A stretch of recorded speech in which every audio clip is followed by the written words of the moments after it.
Hey guys, welcome back to Saturday Sneaky Monday. Welcome back to Sneaky Spooky Monday. Today we are playing LittleNightMAres3. Let's see how many deaths I can get in this video. Make sure to give it a like, subscribe, and turn on the post notification bell. Without further ado, I'll leave you on to the Let's Play.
Local AM Tehran time. As dawn crept up across the Central Command AOR, the skies surged to life. More than 100 aircraft launched from land, sea, fighters, tankers, airborne early warning, electronic attacks, bombers from the States and automatic weapons. We are now roughly 57 hours into the operation. In the initial phase, CENTCOM's focus was systematic hardening of Iranians' command and control infrastructure, naval forces, ballistic missile sites, and intelligence infrastructure designed to daze and confuse them.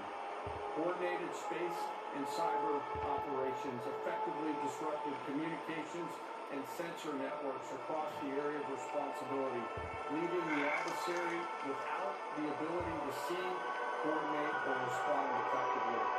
The combined impact of these strikes, swift, precise, and overwhelming, has resulted in the establishment of local air superiority. This air superiority will not only Iran. General Dan Kane speaking there at that Pentagon briefing earlier. We're joined now by Robert Hay, Professor of Political Science at the University of Chicago and an expert in international security affairs. Professor, thank you very much for joining us here on the program. Just give us a sense of how you think the last few days has developed, because of course this is a conflict the United States and Israel have begun. It's unclear completely what the objectives here are or how it will end. So I have studied every air campaign since World War I. This is my specialty. I spent 3 years teaching conventional targeting strategy for the U.S. Air Force. I've studied leadership decapitation into years. So it's something I know quite a bit about. And literally 10 days ago, the escalation trap because I worried exactly watching the Armada being built, we would fall into the escalation trap, and that's what's happened.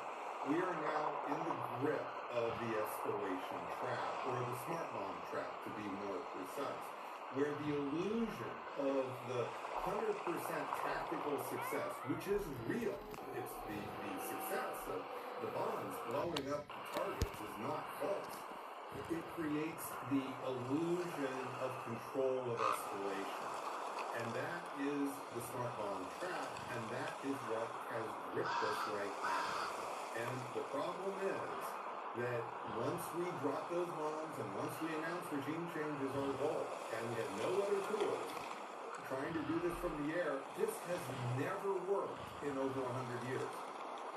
This is not like it works sometimes or rarely works.